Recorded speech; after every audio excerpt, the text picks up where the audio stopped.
Isso que ele está dizendo. Por isso que a lei dos cossenos vai funcionar. Mas talvez. A gente pode seguir pela lei dos cossenos, né? O problema é que a gente não tem o lado C. Isso É, pode ser um problema. Mas então talvez a gente possa dar um pulinho na lei dos senos, uhum, né? Por quê? Porque a lei dos senos é aquela que relaciona um lado com o seno do ângulo oposto dele, outro lado, certo?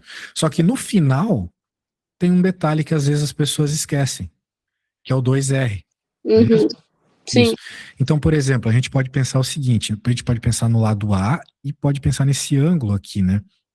Do seno de A. Então, eu uhum, poderia dizer que o A dividido pelo seno do Azão é igual a 2R. tá, Então, nessa eu consigo encontrar quem é o seno de A, né? E uma vez que eu tiver um dos ângulos, né, eu consigo encontrar todo mundo, sim, sacou? uhum, Isso. Então, eu acho que você, tal qual eu, né, leu o enunciado e já pensou, poxa, tem que fazer a lei dos cossenos de alguma forma. Foi o que eu é, pensei na hora. sim, Mas não, né? Que não dava a informação total, que é, usava dos três lados para usar a lei dos cossenos, né? Então a uhum. gente vai buscar essas informações de ângulo pela lei dos senos. Muito bem. Será que você consegue ir até o fim agora? Posso tentar, Muito bem. Claro, aqui meio que eu já achei para você, né? Só deixa eu já escrever que o seno de A vai ser 2 nonos, sim, né? E outra coisa, né, que é muito importante, como o A é igual a B, né? uhum, Isso não é só quanto aos lados, mas também quanto aos ângulos. Senão não teria como ser igual. Então, de certa forma, A mais B mais C, que são os ângulos, tem que dar 180.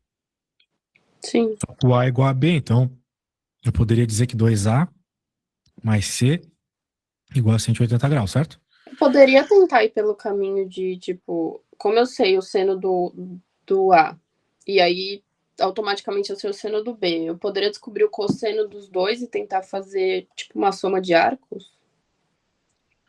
É uma possibilidade. Existem muitas possibilidades, né? Quando a gente Uhum, está trabalhando com trigonometria, tenta fazer que tu se sinta mais confortável. tá bom.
Eu acho que esse jeito que eu tô fazendo não tá dando certo. Hum, não tem problema. A gente pode sempre seguir por alguma outra linha, né? É, eu vou ter que pensar em outro, né? Eu acho que a linha mais interessante é, uma vez que eu escrevi para você aqui que 2A mais C é igual a 180, Uhum, nós temos pela lógica que C é igual a 180 menos 2A, né? Óbvio. sim. Só que a gente está interessado justamente no cosseno de C. Para aplicar cosseno dos dois lados, vamos pensar assim, né? Não, tá. Aí tu consegue quebrar esse cara. O problema é, eu não sei o quão bem você está em propriedades trigonométricas. Eu também não me lembro exatamente se eu passei para você o que eu vou te passar agora, mas é uma tabelinha com um monte de propriedades trigonométricas. Com certeza uma dessas vai te ajudar. Tá bom.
Achaste alguma propriedade interessante? Sim, eu acabei aqui o exercício, eu vou te mandar. É bem importante lembrar, né, que você sempre pode apelar para costa a costa, senta a senta, certo? Uhum.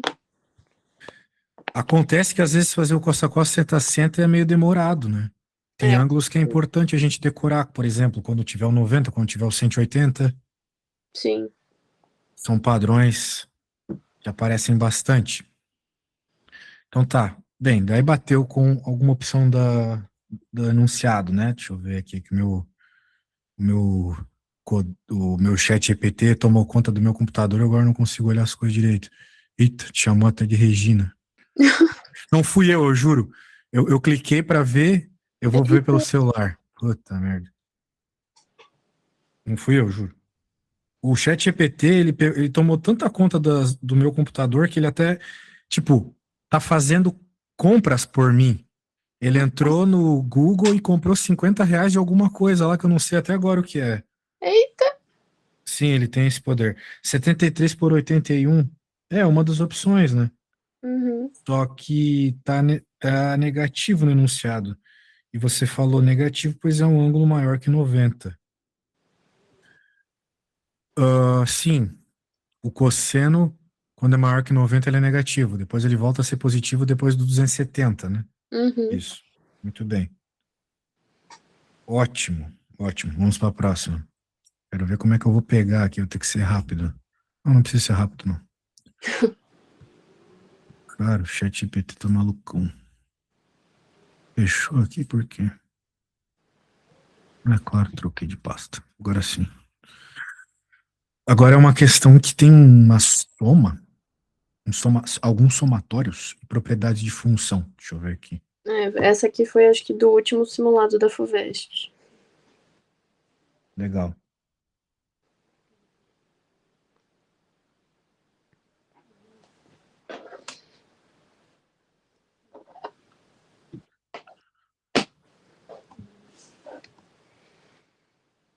Tá. O que que tá pegando aqui? Deu uma função com algumas condiçõezinhas. É uma bióloga, blá blá blá, observa que a quantidade de micro-organismos de cada cultura pode ser descrita por uma função injetora. Tu sabes o que é uma função injetora? Tu saberias explicar com as tuas palavras? É uma que o... Pera. É difícil explicar com as nossas palavras o que é uma injetora, né? Mas É. é uma função que todo valor que tu coloca te dá uma resposta diferente. Resumidamente é isso. Ah, tá. Beleza? Uhum. Tu dá um valor de X diferente de outro valor de X, as respostas têm que ser sempre diferentes. Veja Tá que nem bom. toda função é assim, né? Uhum. Por exemplo, a função x ao quadrado. Se eu coloco menos 2 e se eu coloco 2 dá a mesma resposta, 4, né? Sim. Mas existem outras funções que não são assim. Por exemplo, a função da reta. Tá. Uma reta, qualquer valor de x que você coloca vai te dar uma resposta diferente. O próprio gráfico mostra isso claramente, né? Uhum. Diferente, diferente, diferente, diferente. O mesmo não acontece com uma parábola, porque aqui repete, né? Quem está na mesma altura repete. O 2 e por menos 2, por exemplo. Tá. Então, a reta é injetora, a parábola não é. Que mede a taxa logarítmica de crescimento relativo de cada cultura, satisfaz as propriedades. F de 1 igual a zero, F de x vezes y. Isso aqui me parece log, né? Porque o log de 1 é zero. Tá. E o log tem aquela propriedade que quando você multiplica coisas dentro dele, tu pode quebrar em soma. Eu não sei se tu lembra dessa propriedade do log. Lembro, lembro. Maravilha. É que ele não afirmou que era um log, né? Ele também não afirmou que tipo de log é. Pode ter um número na frente, alguma coisa assim. A bióloga analisa 5 culturas nessa ordem que foram iniciadas de forma que o número inicial de micro-organismo forma uma PG, em que a 1 é maior que zero, que a I é maior que zero, blá blá blá, e que aquilo ali, ou seja, o somatório das Is primeiras culturas vai ser 13 vezes aquela função mais 2 vezes o F da primeira. Caraca! E se tu pega um termo e divide pelo seu subsequente, a resposta dá menos 2? vezes o primeiro termo da progressão. Isso aqui é interessante. Porque tem a ver com o fato da diferença dos dois aqui ser o R, né? Então isso aqui tem Uhum. a ver com o R. A razão. Para entender a distribuição inicial da população de micro-organismos com base em dados, a bióloga precisa determinar o valor da... tá bom. Não é difícil, né? Porque quando ele fala que ele tem a 1, a 2, a 3, a 4 e a 5, a gente sabe quem são esses termos em termos do A1 e do Q, né? Sim.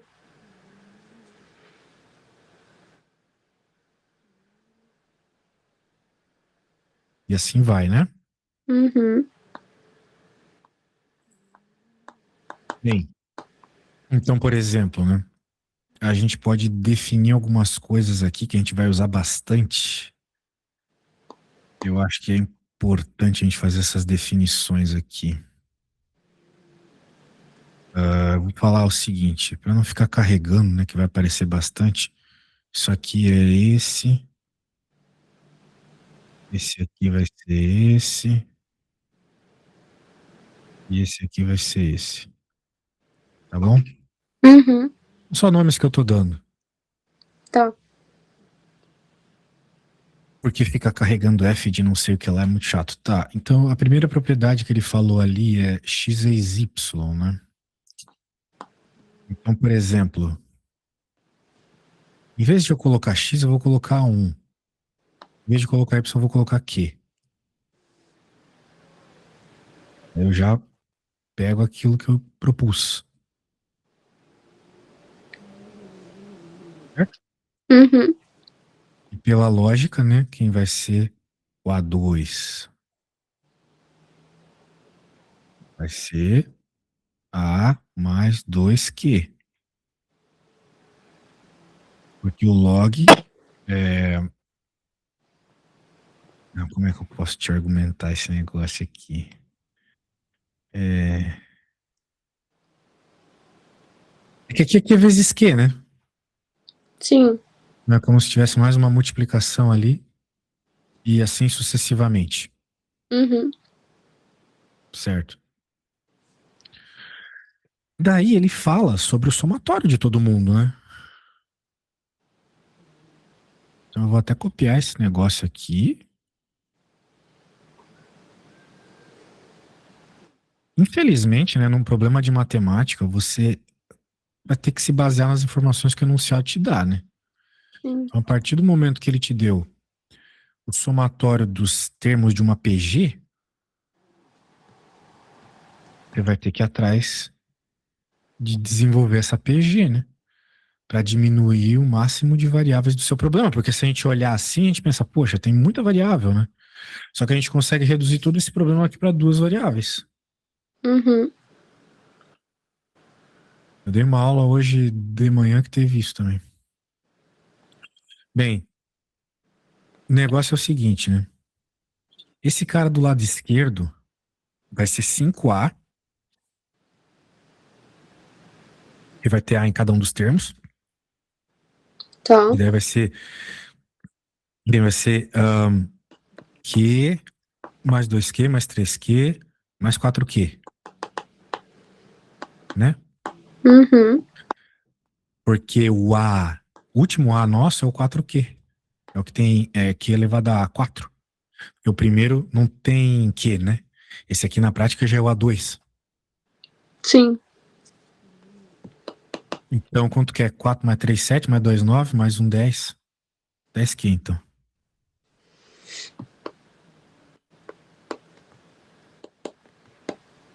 Esse cara eu chamei de Lzão, né? O F2. Uhum. Esse cara eu já chamei de A. Então, eu ainda tenho variável pra um caramba aqui, né? Sim.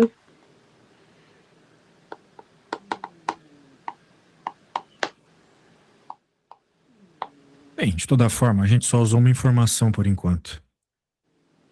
Outra informação que a gente não usou nada ainda foi essa. Bem, quando a gente pega um termo e divide pelo seu sucessor de uma progressão geométrica,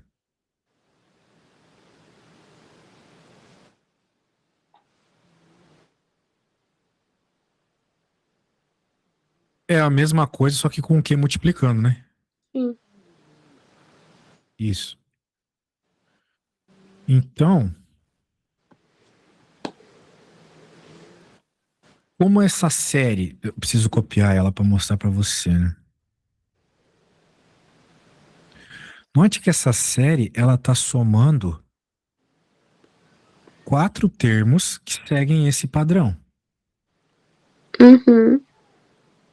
Ou seja, independente de qual elemento eu tô pegando, se eu tô pegando o primeiro, se eu tô pegando o milionésimo, vai acontecer isso aqui. Então eu vou somar 4 caras desse, certo? Sim. Não exatamente 4 caras desse, mas 4 caras da função disso, né? Uhum. Então vai ficar 4 de F, não, 1 sobre Q, porque é sempre 1 sobre Q. Tudo bem? Sim. Claro que eu ainda logo estou falando só do lado esquerdo, né? Uhum.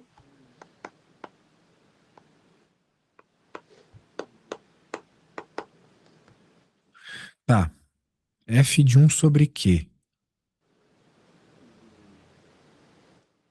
Ele falou uma coisa no começo que a gente não usou ainda, né? Sobre essas multiplicações e tudo mais aqui.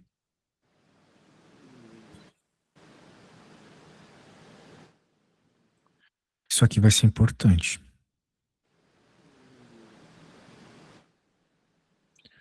Eu não tenho muita informação sobre o 1 sobre Q sozinho, né? Uhum. Mas se eu tivesse, por exemplo, Q vezes 1 sobre Q, eu sei que isso aqui é a mesma coisa que F de 1, que é zero. Certo. Só que isso aqui é uma multiplicação. Então eu posso dizer que também é igual a F de Q, que eu defini lá em cima quem era, né? Mais a F de 1 sobre Q. Eu Uhum. já sei que é igual a zero. Então isso aqui é uma propriedade velha aí de log, que diz que quando a gente tem o log de uma coisa é igual menos o log dessa coisa invertida. Uhum. É uma das propriedades que dá para decorar de log aí. É colog, né? Um negócio assim a gente chama. Então significa que 1 sobre Q é igual a menos F de Q menos Qzão. Certo? Uhum. De tal forma como a gente tem esse cara aqui, né? Vou chamar esse aqui de 1, que a conta tá longa, né? Menos 4Qzão. Agora, ele é igual a esse cara que também tem uma multiplicação dentro dessa F, né? Ou seja, dá para escrever como menos 2 que multiplica F de 2 mais a F de A1. Eu também dei nome para essas desgraças aí. L mais A, né? Pronto. Mais uma relação entre Q, L e A. Que eu posso deixar um pouquinho bonitinho, né?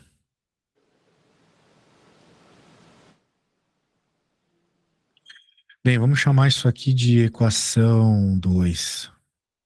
Ou melhor, vamos chamar isso aqui de equação alfa. Essa aqui é a equação beta. Tá. Agora,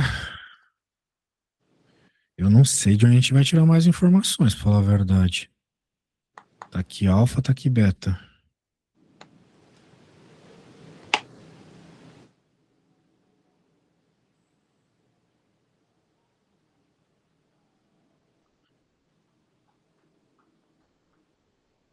Porque se eu isolar o Q aqui, eu consigo jogar ali, mas vai ficar em termos de A e L.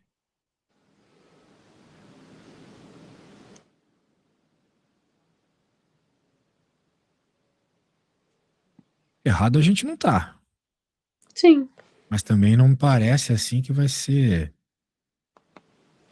muito trivial. Se bem que parece que vai juntar os L's aqui, né? Porque vai ter 10L, ou melhor, 10A com 3A, ou algo assim.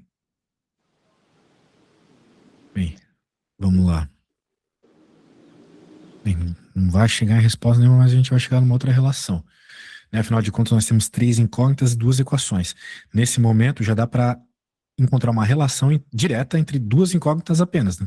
Que no caso aqui vai ser entre o A e o L. Uhum. Vai ficar 5, né, para cada. 3 mais 5, 8. Passa para lá, o 5 vira 8 também, então A igual a L.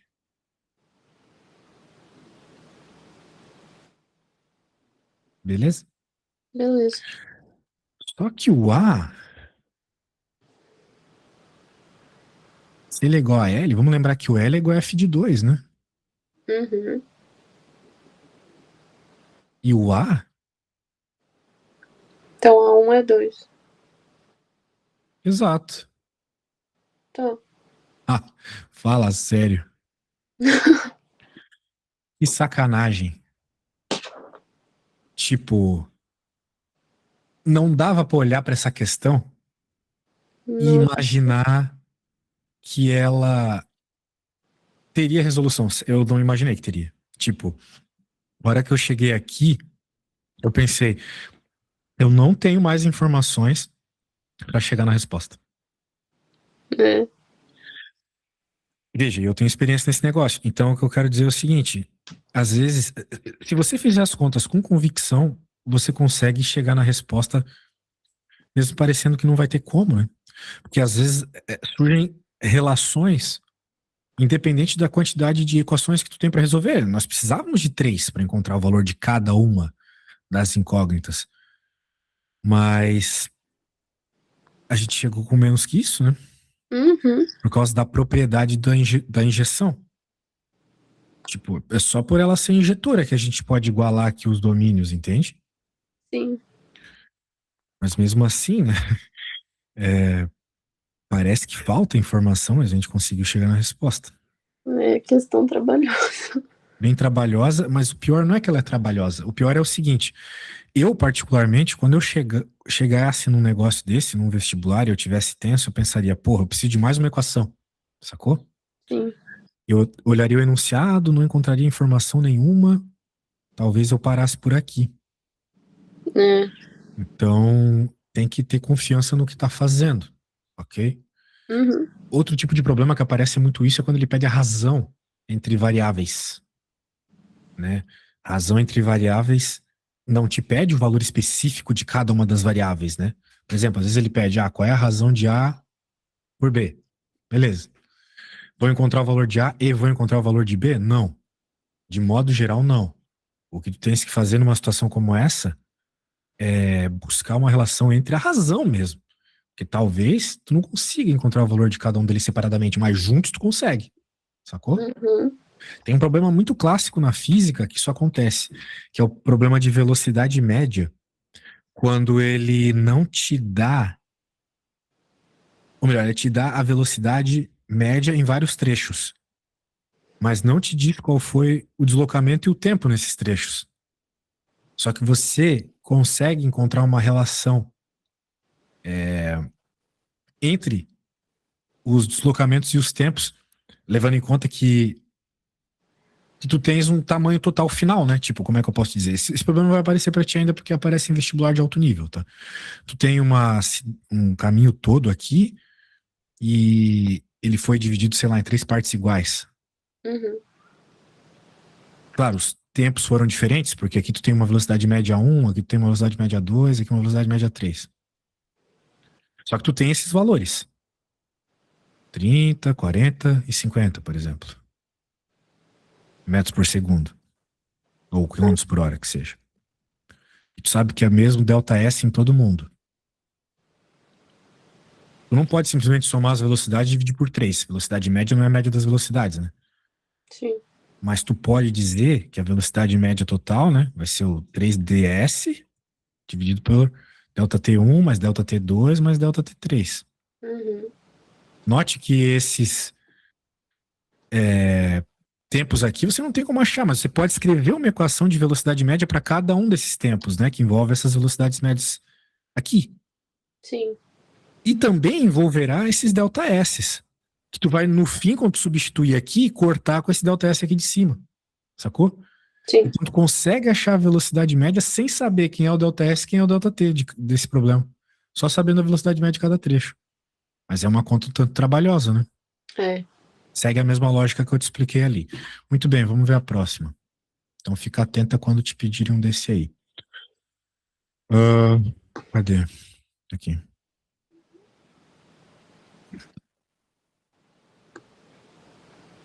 Meu Deus, olha essa questão, cara. Cara, eu odeio questão de Enem. Realmente. Isso aqui é Enem, né? É. Imaginei. Quando os caras não querem meter política no meio dessa questão de matemática, eu fico louco. Nossa, é. Não tem mais o que fazer. Tá. Vamos ver do que se trata o problema. De acordo com o texto, o mapa de percentual de fabricação de etanol fabricado no mundo, podemos concluir que a quantidade de etanol feita de milho, ele quer saber uma porcentagem. Ele falou que 46%, o milho é um ingrediente de 9,5 em cada 10 litros de etanol. Pô, é porcentagem pra caramba, eu vou ter que ler tudo. A produção mundial de etanol foi de 40 bilhões de litros e a de biodiesel 6,5. O ZEUA define seu etanol de milho ao afirmar que só 3% da inflação dos cereais é causada pelo biocombustível. Tá, isso não tem nada a ver. Para a organização, os biocombustíveis correspondem por 10% da alta do preço da comida. Ele só quer saber a quantidade de etanol feito de milho, não quer saber preço de nada. Uhum. Cresce o consenso de que o impacto sobre... Pô, merda nenhuma, né, cara? Que merda, e nem é um saco. Vamos lá. Esse 46% é o que importa. 46%, onde o milho é ingrediente de 9,5 em cada 10 litros. Então significa que de todo etanol produzido nos Estados Unidos, 95% é feito de milho. Uhum. Certo? Certo. Isso. Muito bem. Então, se a gente está procurando a quantidade de etanol feito de milho, é 95% de 46%. Uhum. É só isso, né? Quanto que é 95% de 46%? Tem que fazer a conta.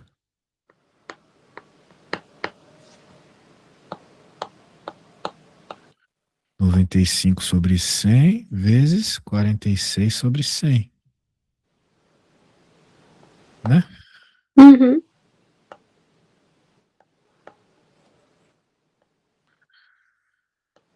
E aí, consegue fazer para nós? Mas assim, vai dar quase 46, né?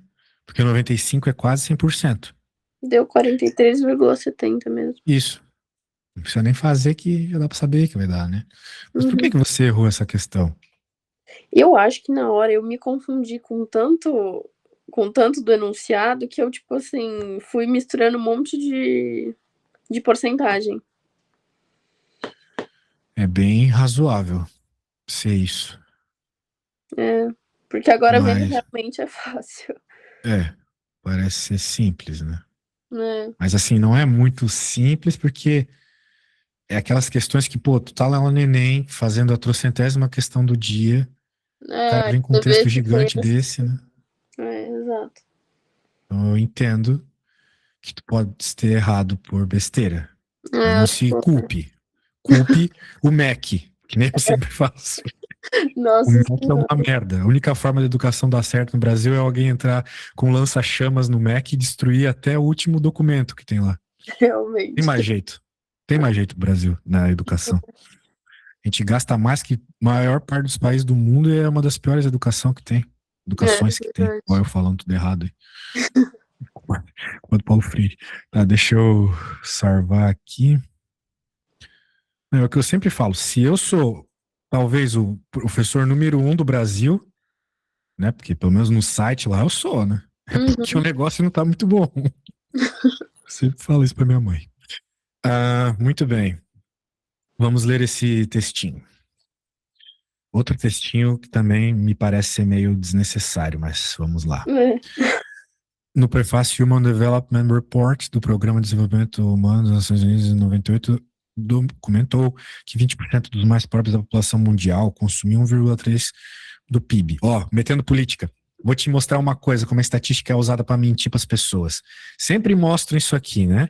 Que 1% dos mais ricos tá com 99% da grana, né? Ou algo do gênero. Uhum. Tu já parou para pensar que os mais ferrados aqui, né? Os mais pobres, digamos, sei lá, 70% da população que seja, Uhum. esses mais pobres, eles são sempre os mais pobres, mas não são as mesmas pessoas? Tipo, se tu vai estudar os 70% mais pobres, vai ter 70% de pessoas que são as mais pobres, certo? Sim. Só que o indivíduo daquele primeiro estudo que estava aqui, ele foi vivendo, ele foi acumulando dinheiro, foi tendo experiências de vida e foi subindo, né? Sim. Uhum. Então ele já não está mais no 70% mais pobre, ele já está em outra faixa. Só que quando eles vão estudar, eles continuam estudando 70% mais pobre, mas agora já não tá mais esse cara aqui, já tá outra pessoa, sacou? É. Uhum. Mas ninguém fala isso nos estudos. É. As pessoas mudam de vida. Mas, né? Pra fazer essa. Pra mentir com estatística é a coisa mais fácil que tem. É. Muito bem. Documentou que 20% dos mais pobres da população mundial consumiam 1,3% do PIB. Em 2013, os 20% mais pobres consumiam 1%. Esse Bauman aqui só falava besteira, eu li uns 3 livros dele. Apesar de a tabela indicar um crescimento do PIB mundial em cerca de 144 em 98 para 2003. E outra, o PIB. O PIB é uma boa métrica de riqueza. Sabe o que é o PIB, né? É o quanto um país consegue pegar de imposto. Sim. Só que, em qual ponto de vista o imposto tem a ver com a melhora da vida das pessoas? Porque o país pode estar pegando imposto, mas aplicando mal o dinheiro do imposto, que é o que acontece no Brasil, né? Sim. Todo mundo paga IPVA e a rua é uma merda, por exemplo, né? Muito buraco, etc. Então o PIB também não é uma métrica boa para dizer se as pessoas estão vivendo bem ou não. Porque, por exemplo, em 98 ninguém tinha celular, É. Uhum. né? Era difícil viajar e por aí vai, né? Então a vida, de certa forma, ela melhorou. Né? As informações contidas no texto de associação com os dados da tabela indicam que o aumento do consumo de PIB mundial per capita dos 20% mais pobres da população, certo, né? Isso aqui não é para ser dos mais difíceis, né? É só calcular, de fato, quantos eram, né? Esses 20% mais pobres. Porque ele está falando do per capita, né? Ou seja, por pessoa. Uhum. Então, a gente tem que calcular a quantidade de pessoas e calcular o PIB. E daí encontra uma razão. Só isso. Então, vamos lá. Quanto eram os 20% mais pobres? Nós tínhamos 6 bilhões. 20% de 6 bilhões vai dar 1,2, né? Uhum. Ali vai ficar 10 na 10 por 2. Vai ficar 10 na 9. Sim. 20% de 6, né? 1,2. Tudo bem? Então, essa é a turminha aí do 20%. Uhum. Agora, qual é o PIB mundial? De acordo com o negócio lá, 3,2 é 10 na 13. Só que essa turma consumia só, de acordo com o enunciado, 1,3. Então, 1,3%, né?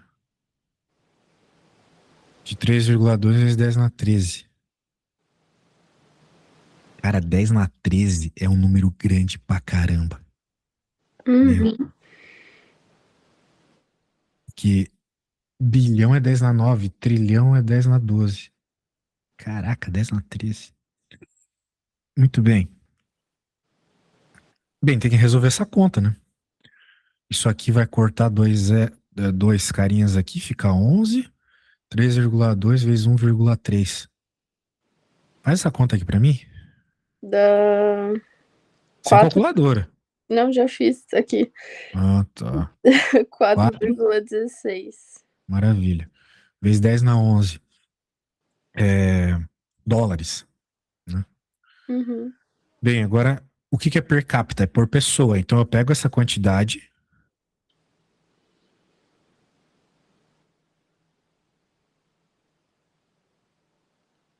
a quantidade total dos dólares ali dos pobres, Uhum. dividido pela quantidade pobre.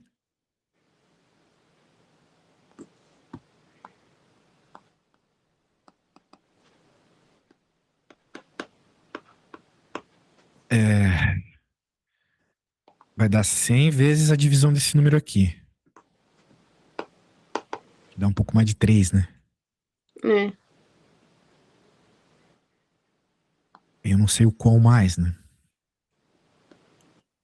Mas se tu pudesse fazer aí, eu vou chutar que é um 3,5. Então vai dar mais ou menos 350. Foi um chute bem pensado, tá? uhum. Agora tem que fazer a mesma coisa, só que para o ano de 2013. E depois você tem que fazer a conta do aumento percentual.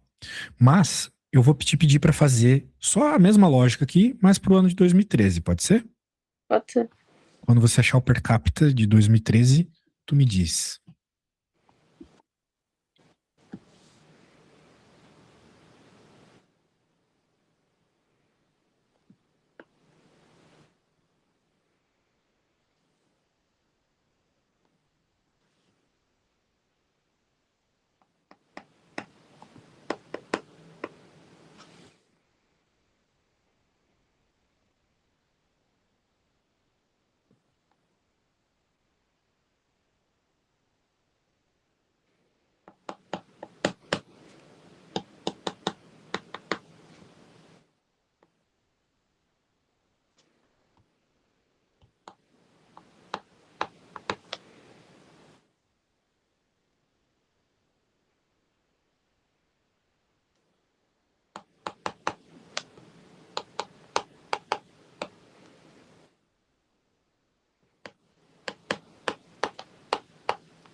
Dá mais ou menos 540.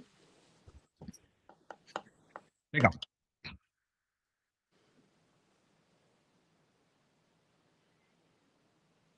É, dinheiro por pessoa. Agora ele quer saber o aumento percentual. O aumento percentual é o valor novo menos o valor velho dividido pelo valor velho. Uhum.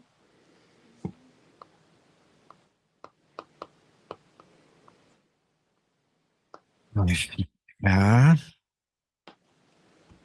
I have no idea. Você pode fazer aí para nós, né? Uhum.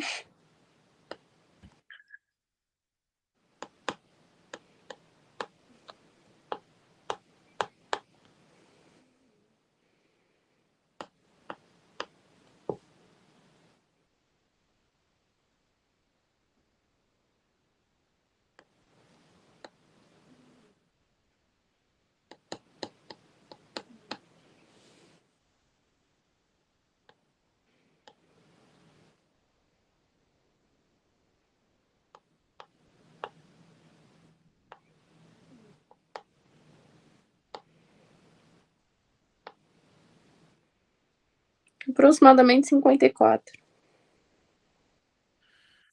É? Vamos ver se a gente tem alguma opção. Tá pintada aqui. Sim, Essa é a certa? é a certa. Maravilha. Bem, qual foi o seu problema para você não ter conseguido fazer essa continha razoavelmente fácil sozinha? Só fiquei na dúvida, ele deu o crescimento do PIB mundial em 144%. Eu não sei se no dia eu usei isso. Mais uma vez, acho que eu peguei mais informação do que devia.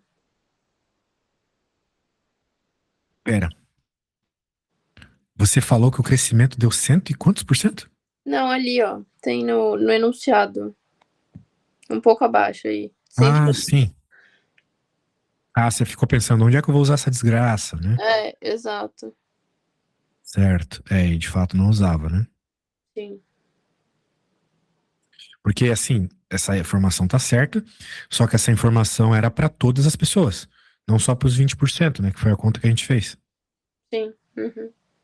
Então acabou que não usava para nada. Muito bem. Mas tu estás bem, estás bem. Os enunciados eram muito longos, mas eu estou percebendo esse padrão. Você sempre me manda os enunciados longos. Acho que você tem que lidar com a sua ansiedade. É. Porque isso aí é ansiedade, né? Eu também sou assim, detesto enunciado longo, tu já deve ter percebido. Mas, infelizmente, principalmente pro Enem, né? Uhum. Tu vai ter que saber lidar com isso. É, essas contas, além de enunciados longos, elas eram longas, né? Sim. Então tá bom. Eu vou te enviar tudo que a gente fez aqui. E muito legal, questões boas, mas estamos identificando um padrão aí de dificuldade sua. Ótimo. Na aula que vem a gente continua, beleza? Tá bom, obrigada. Eu que agradeço. Tchau, tchau.